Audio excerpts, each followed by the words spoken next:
What's up, fight fans? This is Kurt DeVille with Counterpunch Boxing News, and I have some new news concerning Daniel Dubois. Triple D scores a second-round knockout of Boddan Dinu.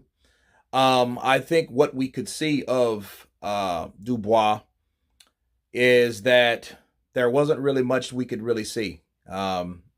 This is really back to the normal with Daniel Dubois. He's normally getting guys out of there 1 to 2 rounds. He's had maybe 10 to 11 first or second round knockouts, and this one is no exception. Boddan Dinu was a guy that did have a decent jab, and one thing that concerned me about Boddan is Boddan was able to still pop that jab to Dubois' face. Okay, Dubois showed he had a decent jab himself, but other than head movement and things of that nature, I can't see that he's improved on it at all. You know, it was too quick to really know. I think if I'm Shane McGuigan, I would at least let Daniel Dubois coast that fight until maybe about 4, 5, 6 rounds to see what my fighter has improved on and what he hasn't improved on. There's no way of knowing. Daniel Dubois is one of those seek and destroy kind of fighters. He can get you out of there, but at the end of the day, I didn't see him change. I seen him still get hit with a jab. This time it was a quicker jab though. I seen no head movement, none. No head movement at all. None at all. So, has he changed? No. Is he still a knockout artist? Yes. I think he will always be a knockout artist until it comes to someone that knows how to box and elude punches. And that's, I think, is going to be his downfall.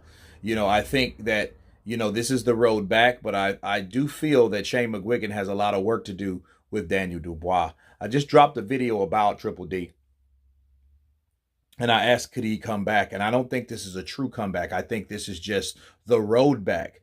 But for him to come back, I think they need to actually go back to the drawing board with this guy and teach him head movement. I know it's awkward for a guy like him because he's kind of big and robust and kind of robotic style, but he needs to learn head movement or he won't last, and he definitely won't beat the top guys in the division. But was the knockout great? The knockout was great, but it was expected anyway for him to knock out Dinu. But at the end of the day, we expected him to improve on the things that he needed to avoid what happened to him in his very first and only loss to Joe Joyce.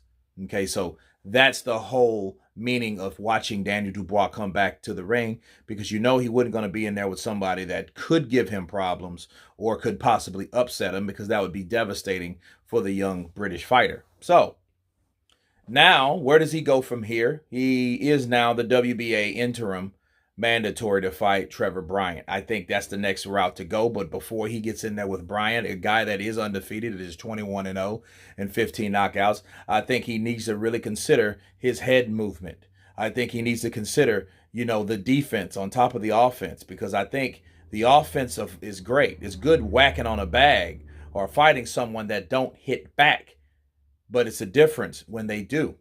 Okay, and I think he needs to be prepared. And I think, again, Shane McGuigan has a lot of work to do. But anyway, that's me wrapping it up. You guys tell me what you think of Daniel Dubois knocking out Boddan Dinu in round 2. Of course, please subscribe. And you guys been Counterpunch. Peace.